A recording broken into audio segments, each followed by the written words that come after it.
السلام عليكم ورحمة الله وبركاته. الحمد لله وكفى وسلام على عباده الذين اصطفى. أما بعد فقد قال الله تعالى في كلامه المجيد وفرقانه الحميد: أعوذ بالله من الشيطان الرجيم. بسم الله الرحمن الرحيم.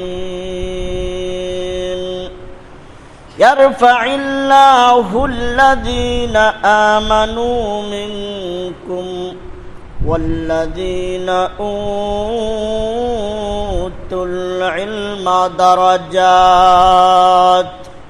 وقال رسول الله صلى الله عليه وسلم: إن العلماء ورثة الأنبياء وإن الأنبياء لم يورثوا دينارا ولا درهما،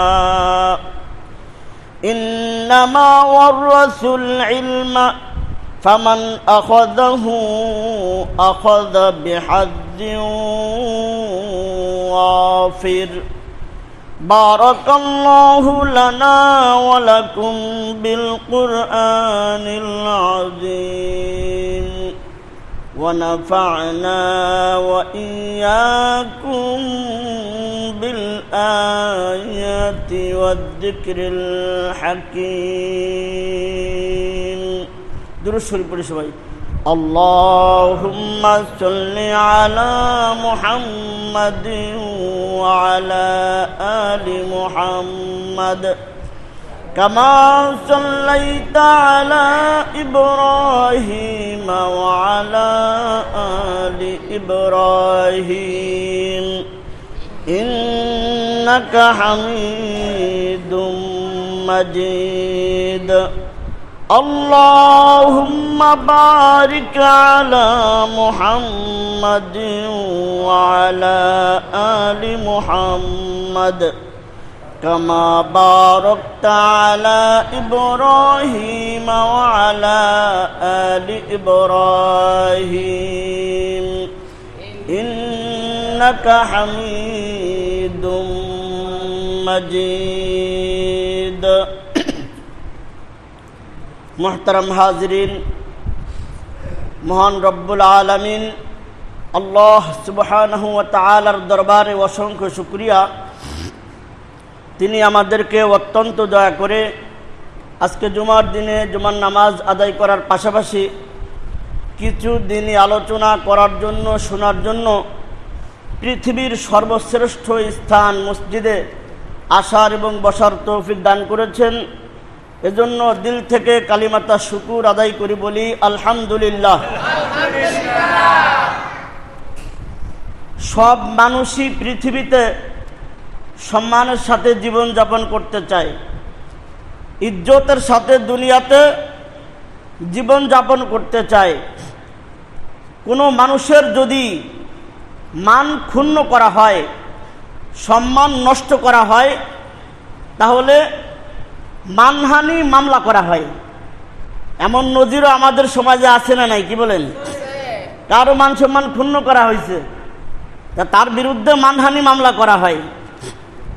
সাম্প্রতিক বাংলাদেশে ঘটে যাওয়া একটা প্রসিদ্ধ ঘটনা আপনারা জানেন হয়তো অনেকেই, যে একজন সংসদ সদস্য, রানিং সংসদ সদস্য, একজন আলেম সংসদ ভবনের পাশ দিয়ে সে হেঁটে যাইতেছে। তাই এক ব্যক্তি তাকে উদ্দেশ্য করে ইশারা করে বলতেছে যে ওই যে জঙ্গি এমপি যায়, কোন এমপি যায়? জঙ্গি এমপি যায়। এটা বলার কারণ কি, ওনার মাথায় একটা পাগড়ি, গায়ে সাদা জামা, পাঞ্জাবি পরা, মাথায় পাগড়ি, গায়ে জামা, এটা কি পোশাক বলেন তো? সুন্নতি পোশাক না? এই সুন্নতি পোশাক পরিধান করার কারণে কি কোনো মানুষ জঙ্গি হয়ে যায়? কি বলেন? এ কথা বলার দ্বারা একজন আলেমের সম্মান ক্ষুণ্ণ করা হয়েছে। তারপরে সে বাংলাদেশের নাগরিক, একজন সংসদ সদস্য, এগুলো তো আছেই। একজন আলেম হিসেবে সে মাথায় পাগড়ি পরিধান করছে, গায়ে পাঞ্জাবি পরছে, এজন্য তাকে জঙ্গি সম্বোধন করা হলো। এর মাধ্যমে, এই বাক্যের মাধ্যমে একজন আলেমের সম্মান ক্ষুণ্ণ করা হয়েছে। বাংলাদেশের আদালতে এর বিচার হবে কিনা সেটা আমি জানি না, আর হইলেও কি হবে সেটাও আমার জানা নাই। তবে সে যে এই কথা বলছে, দুনিয়ার থেকে যদি মাপ না নিতে পারে, দুনিয়ার থেকে যদি মাপ না নিতে পারে, অবশ্যই অবশ্যই কিয়ামতের কঠিন ময়দানে, হাসরের ময়দানে ওই ব্যক্তিকে বিচারের কাঠগড়ায় দাঁড়াতে হবে। কেন তুমি একজন নায়েবে রাসূল, একজন আলেমের সম্মান ক্ষুণ্ণ করেছিলে? তো আমি যে কথা বলতেছিলাম যে দুনিয়ার প্রত্যেকটা মানুষ সম্মানের সাথে দুনিয়াতে জীবন যাপন করতে চায়। এখন কথা হলো, এই কাঙ্ক্ষিত সম্মান কিভাবে অর্জন করা যায়? দুনিয়াতে সাধারণত মানুষ দুই জিনিসের মাধ্যমে সম্মানিত হয়। কয় জিনিস? দুই জিনিসের মাধ্যমে সাধারণত মানুষ দুনিয়াতে সম্মানিত হয়। দুই জিনিসের একটা জিনিস হলো সম্পদ। একটা জিনিস কি? সম্পদ। আমাদের সমাজের বাস্তব চিত্র এমনই, সম্পদ আছে তার সম্মান আছে, সম্পদ নাই তার সম্মান নাই। অথবা যার যত সম্পদ তার তত সম্মান। আর একটা জিনিস যেটার মাধ্যমে মানুষ দুনিয়াতে সম্মানিত হয়, আর একটা হলো নেক আমল। আর একটা কি? নেক আমল। নেক আমলের মাধ্যমে মানুষ দুনিয়াতে সম্মানিত হয়। তবে এই দুই ধরনের সম্মানের মধ্যে একটা পার্থক্য আছে, খুব ভালো করে বুঝবেন। এই দুই সম্মান, একটা হলো সম্পদের দ্বারা, আর একটা হলো নেক আমলের দ্বারা। এই দুই সম্মানের মধ্যে পার্থক্য আছে। সম্পদের মাধ্যমে যেই সম্মান অর্জিত হয় এটা অস্থায়ী। এটা কি? অস্থায়ী। কারণ হলো সম্পদ সবার সাথে সব সময় থাকে না। বাস্তব বললাম কিনা? সম্পদ সবার সাথে সব সময় স্থায়ী থাকে না। তো সম্পদ আছে, সম্মান আছে, সম্পদ নাই, সম্মানও নাই। আর নেক আমল, নেক আমল করার মাধ্যমে যে সম্মান অর্জিত হয় এই সম্মান স্থায়ী। এই সম্মান কি? স্থায়ী। কারণ হলো নেক আমল ব্যক্তির থেকে কখনো পৃথক হয় না। আপনারা কিছুদিন আগে রমজান মাসে রোজা রাখছেন, এটা কি নেক আমল না বদ আমল? নেক আমল। যাদেরকে আল্লাহ তাআলা সম্পদ দান করছেন তারা আপনারা যাকাত দান করছেন, এটা কি নেক আমল না বদ আমল? আল্লাহ যাদেরকে সম্পদ দান করছেন তারা হজ করছেন, নেক আমল না বদ আমল? এই যে নেক আমলের কথা বললাম, হাদিস সাহেব থেকে কি হজ পার্থক্য করার কোনো কায়দা আছে? কি বলেন? আমাদের মতিন ভাই হাজি সাহেব, উনার থেকে কি হজ আলাদা করা যাবে? নেক আমল ব্যক্তির থেকে কখনো পৃথক হয় না। নেক আমল যেহেতু ওই ব্যক্তির সাথে জড়ায় থাকে, লেগে থাকে, এজন্য নেক আমলের মাধ্যমে যেই সম্মান অর্জিত হয় এটা স্থায়ী। নেক আমলের মাধ্যমে যেই সম্মান হয়, অর্জিত হয়, দুনিয়াও সে সম্মানিত হয় আর আখিরাতেও সে কি হবে? সম্মানিত হবে। এতক্ষণ আলোচনার মাধ্যমে আমরা যে জিনিসটা বুঝলাম সেটা হলো দুনিয়াতে মানুষ সম্মানিত হয় সাধারণত দুই জিনিসের মাধ্যমে, একটা সম্পদ আর একটা কি? নেক আমল। এইবার বোঝেন খুব ভালো করে বোঝেন, নেক আমল সঠিকভাবে করার জন্য নামাজ পড়া নেক আমল। এখন মনে করেন জুম্মার 2 রাকাত নামাজ আমরা ইমাম সাহেবের পিছনে আদায় করব। এখন আপনি যদি মনে করেন যে নেক আমলই তো 4 রাকাত পড়ে এলাই হবে? নেক আমল করার একটা পদ্ধতি আছে। নেক আমল সঠিকভাবে সঠিক পদ্ধতিতে আদায় করার জন্য এলেমের প্রয়োজন। এলেম, এই এলেম মানে কোন এলেম? এলেমের শাব্দিক অর্থ জ্ঞান। এই জায়গায় সব জ্ঞানকে বলা হয় নাই। এই এলেম মানে কুরআন হাদিসের এলেম, যাকে এক কথায় এলমে ওহী বলা হয়। ওহীর মাধ্যমে যে এলেম দুনিয়ায় আসছে, কুরআন হাদিসের এলেম। নেক আমল সঠিক পদ্ধতিতে সঠিকভাবে আদায় করার জন্য এলেমের প্রয়োজন। এক কিতাবের মধ্যে আমি পড়ছি যে সম্পদের উপরে এলমে ওহীর 10টা শ্রেষ্ঠত্ব বয়ান করা হয়েছে। সম্পদের উপরে এলেমের 10টা শ্রেষ্ঠত্ব মর্যাদা বর্ণনা করা হয়েছে। আমি যে কয়টা পারি সময়ের ভিতরে বলার চেষ্টা করবেন ইনশাআল্লাহ। 1 নম্বর, খুব খেয়াল করবেন, সম্পদ ফেরাউন এবং কারুনের উত্তরাধিকার। কিতাবে লেখা আছে, আমি বানাই বলতেছি না। সম্পদ ফেরাউন কারুনের উত্তরাধিকার। আর এলমে ওহী এটা নবীগণ আলাইহিমুস সালাতু ওয়াস সালাম তাদের উত্তরাধিকার। যদি বলেন যে হুজুর কই পাইলেন, দলিল হিসেবে আমি যে হাদিস আপনাদের সামনে তেলাওয়াত করছি অর্থটা খুব খেয়াল করে শুনেন।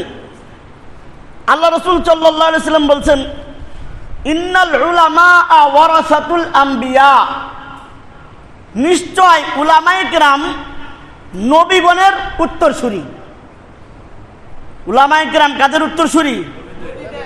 নবীদের উত্তরসূরি। এরপরে আল্লাহ রাসূল সাল্লাল্লাহু আলাইহি ওয়াসাল্লাম বলছেন, ওয়া ইন্নাল আম্বিয়া, আর নবীগণ লাম ইউওয়ারিসু দিনারাও ওয়ালা দিরহামা, আর নবীগণ উত্তরাধিকার সূত্রে কোন দিনার দিরহাম, কোন সহায় সম্পদ দুনিয়ায় রেখে দেন নাই।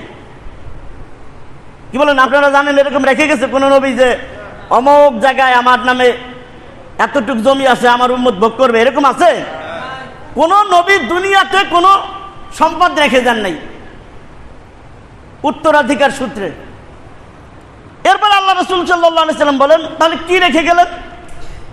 ইন্নামা ওয়ারাসুল ইলমা, নবীগণ উত্তরাধিকার সূত্রে এলেম রেখে গেছেন, এলেম রেখে গেছেন।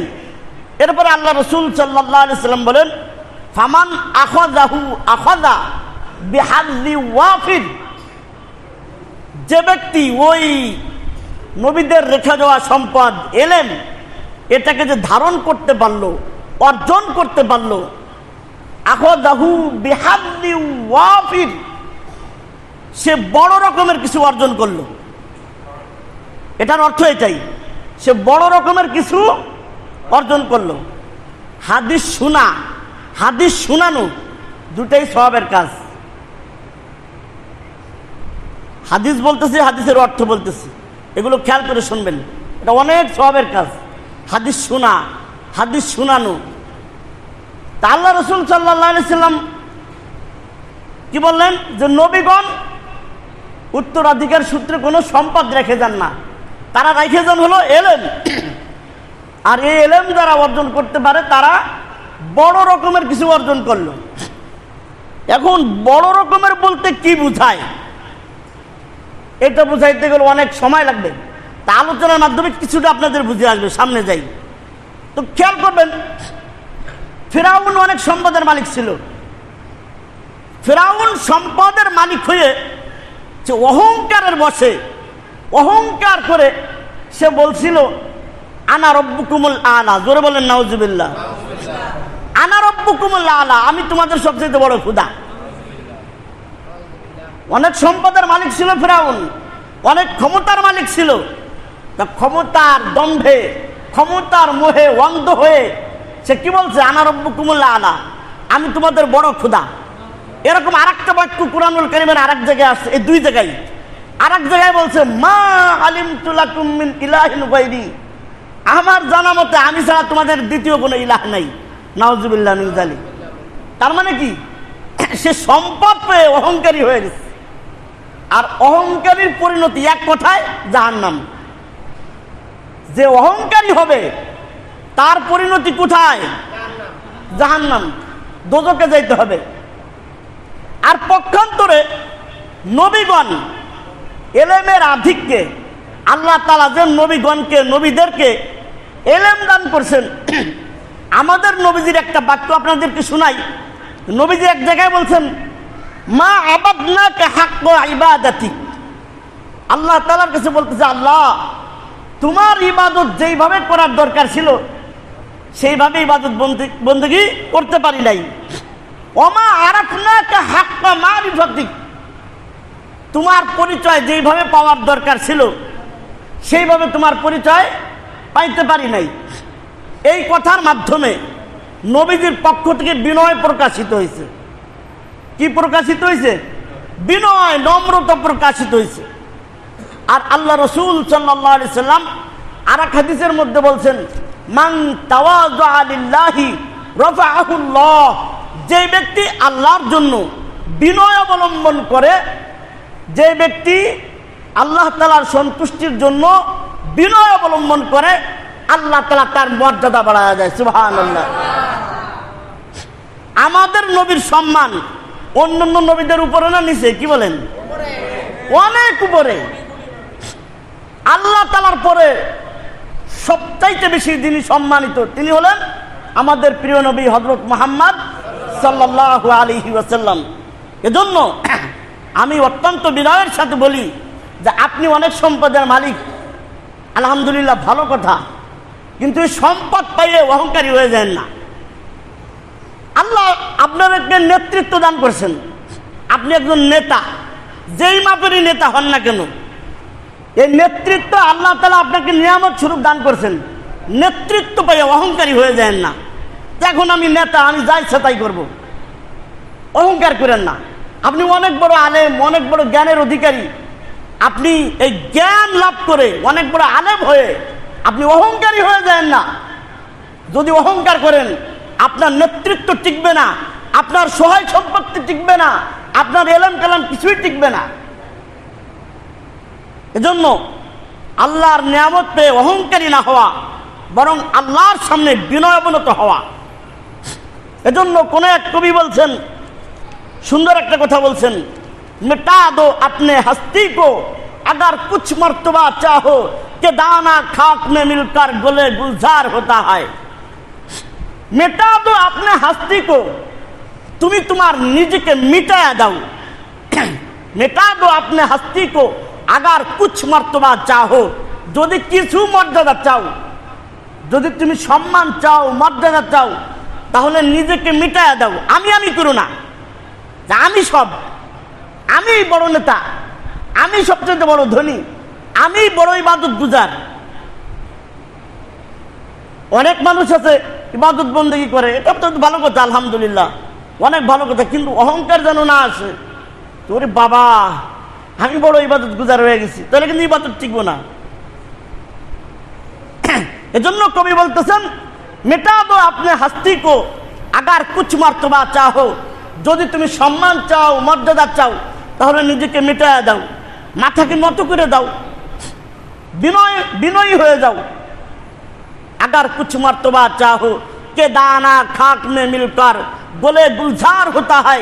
এরপর একটা উদাহরণ দিছে, ভালো করে বুঝেন, কে দানা খাক মে মিলকর গোলে গুলজার হতা হয়। কেননা একটা দানা, একটা বীজ মাটির তলে যাওয়ার পরে সে যখন মাটির সাথে নিজেকে মিটায়া দেয়, তার মাধ্যমেই একটা সুন্দর বাগান তৈরি হয়।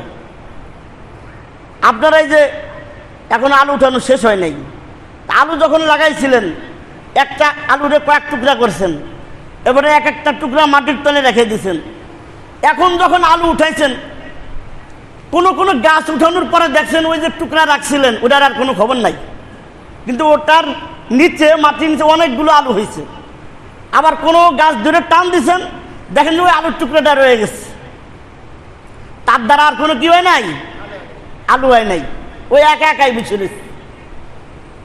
এজন্য কবি বলছেন, মেটা দো আপনি হস্তি কো अगर कुछ मर्तबा चाहो के दाना खाक में मिलकर गोले गुलजार होता है।